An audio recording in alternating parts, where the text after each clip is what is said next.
What's going on YouTube? It's your boy Cam ATL. Shout out to the DFS squad. Shout out to everybody who's watching this video right now. Drop a like down below. Before I get into it, just take a second. Drop a like down below. Let's get over 100 likes. I know we can do it, squad. Subscribe to the channel if you haven't already. As you can see on my screen, dropped 142.6 last night. Should have been much higher, but Bonifacio, however you say the dude's name. You guys know me, can't pronounce names. He got me a 0. But other than that, man, 142, cashed in everything, profited nicely tonight. Join the squad. If you want to join in on the squad, go to greenlightdfs.com, and there's a whole bunch of options for you there on the site. All right? Now, real quick, I want to apologize for not having a video yesterday. The reason I didn't is because I spent that time, instead of doing the video, to make up a PGA lineup for my squad that follows me on Twitter at Cam_ATL, so I could give them a PGA lineup. So I spent the time making sure I got a hot PGA lineup that I could post on there for everybody to use and for everybody to get this money. All right? Now, let's get straight to the high five. I'm not going to waste time. We're getting straight to business. Hold on. All right, guys, we have a huge 15-game slate for the main slate for this Friday night, and I am hyped, man. There's a lot of money to be made. Let's go ahead and get to it. At the pitcher position, yes, we have the main man, Max Scherzer, pitching. All right, he did well against New York in one game, and then he struggled against New York in the other game. In this situation, with it being such a huge slate, you don't have to pay up for that number one guy. I'm going to be doing upper mid-tier pitchers, some solid options, upper mid-tier, where I can afford to be able to stack up my batters any way I want, because as you know, there's a game in Coors. All right, there is a game in Colorado, so you want to get some exposure to that, and that's going to cost you money. So saving at pitcher, I do not think is a bad idea. Something that's been a regular trend the last few weeks is there's always one of those real cheap pitchers that ends up doing great, like the Phillies pitcher last night. The Phillies pitcher last night went crazy. Went absolutely nuts. Got 30 Draftkings points and was super, super, super cheap. Finding that pitcher like that ends up doing that is your key to success in MLB DFS. If you can find that pitcher. Obviously, I'm not going to go on a limb and just throw one out there for you guys on the high five, but that's definitely something you want to try to look into. You want to find that real cheap pitcher that's going to give you solid production. If you can get the bottom pitcher on the slate and he ends up getting you 15 plus for that very cheap price, you are going to place nicely if all your guys you spend up on do what they're supposed to do. And that's the key to success in DFS, is picking those cheap guys where you can stack up the other guys. And the guys you stack up with the big costs, they perform like they're supposed to. And then those cheap guys click as well. And that's your key to winning a huge, huge pot. All right, let's get into my pitchers that I recommend, though.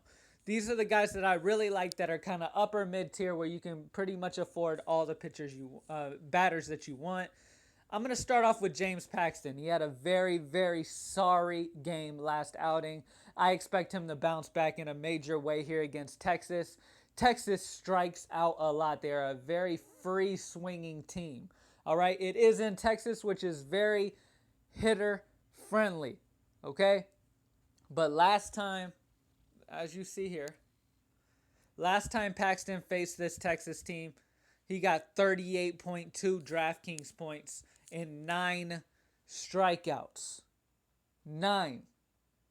All right? With Paxton being a lefty, that takes away a lot of Texas's power. You got Gallo, you got Mazzara, you got Rougned Odor. All those guys are pretty much limited, as they do not hit lefties as well as righties. Okay, so I mean, obviously you got guys like Elvis Andrus who can come through and have a decent game. But with the lack of power for this Texas team on the right side of the plate, I love James Paxton here, even if it is in the hitter-friendly Texas stadium. I absolutely love James Paxton here, and I think a lot of people, the reason I mention him the most of all is because I think a lot of people are going to be off of him because of his recent production. James Paxton is a very solid pitcher, and he will pick it up. The last 2 games have been sorry. I expect this one to be much, much higher against a free swinging Texas team. I expect him to get 6+ strikeouts, a strikeout an inning pitched, and the W here. All right? Now, let's go to the second pitcher that I love here, guys. And I've put this guy in the high five before, and he showed up for us last time. Sean Manaea. Now, he's very, very cheap. He's only $7,300 for his strikeout potential because he's going against this hot offense in the New York Yankees. And I know you guys are like, man, what are you thinking? What are you doing? Oakland is a very pitcher-friendly park, first of all. That's first and foremost. They are a very pitcher-friendly park. On top of that, New York is not as good of an offense on the road as they are at home. It seems like when they're in New York, they just take it to a ridiculous level. Okay? They are a good offense anywhere they are, but listen, they are much worse on the road. And on top of that, they are bottom in the league when it comes to strikeouts. They strike out a lot. Top of the league in striking out. I believe they're like top 5 in strikeouts. They nearly strike out 9 times a game. Sean Manaea is a strikeout pitcher. He's got good strikeout upside. On top of that, he barely throws strikes. A lot of his stuff is outside the strike zone, and he's got amazing curve on his pitches. Like, they look like they're going straight down the middle and then drop off out of nowhere. That's going to get a lot of these Yankees guys swinging for the fences and missing.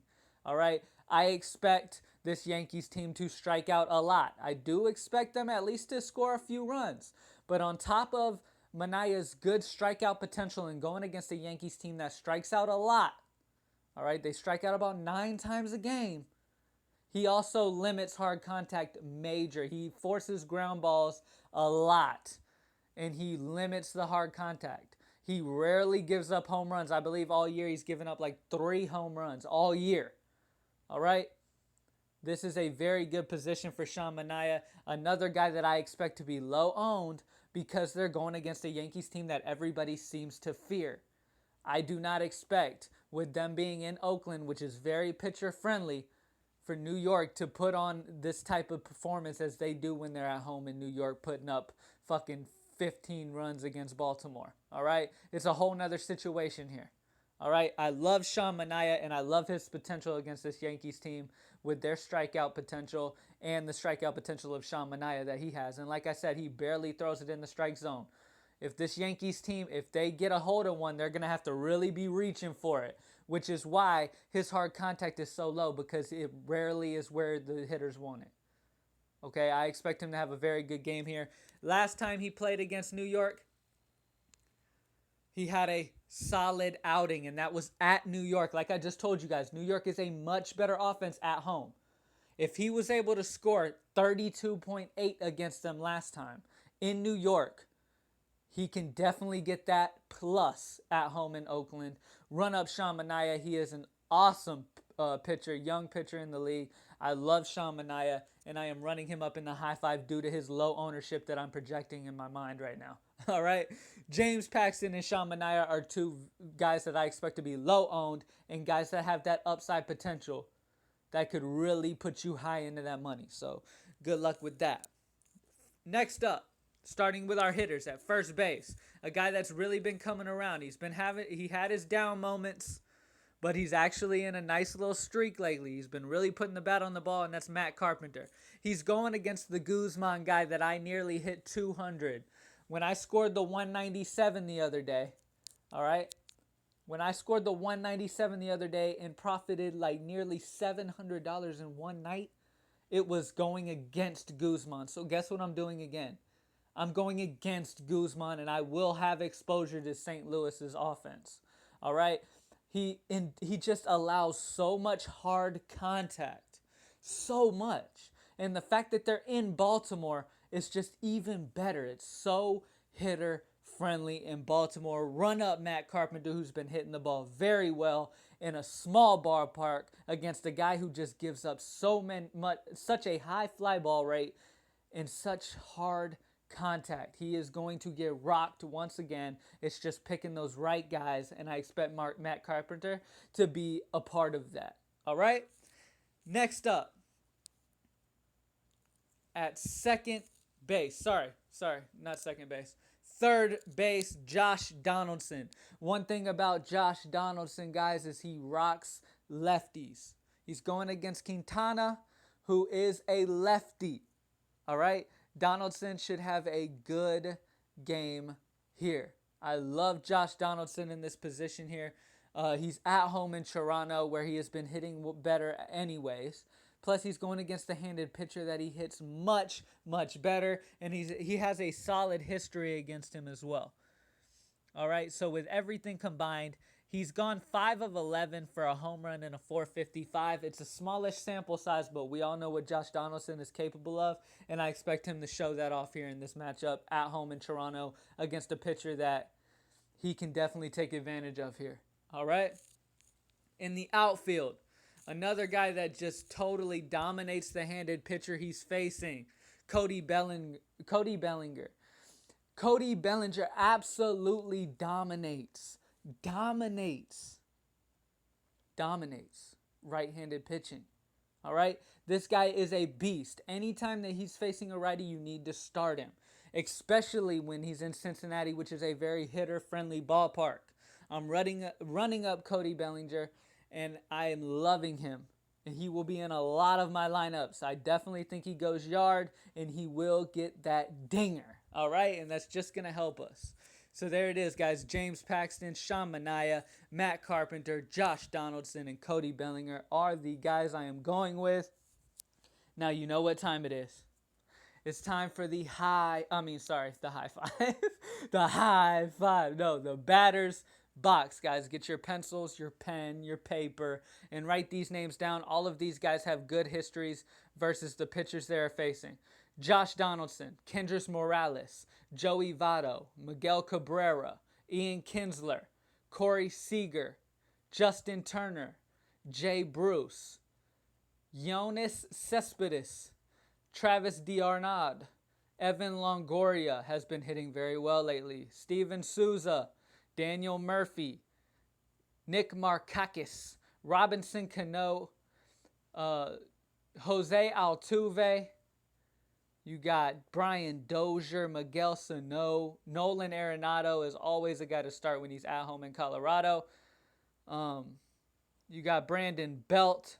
Chris Carter has actually done decent against Sean Manaea, but come on, we can't trust Chris Carter. Eric Hosmer and Albert Pujols, and that's it, guys. Good luck, everybody. I hope you kill it. If you want in on this fire and get this money with us, stop losing, join the squad, get this money, go to greenlightdfs.com, guys.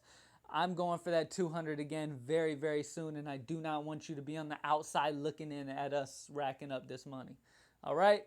Good luck, everybody. Thank you guys for watching. As always, drop a like if you haven't already before you head out.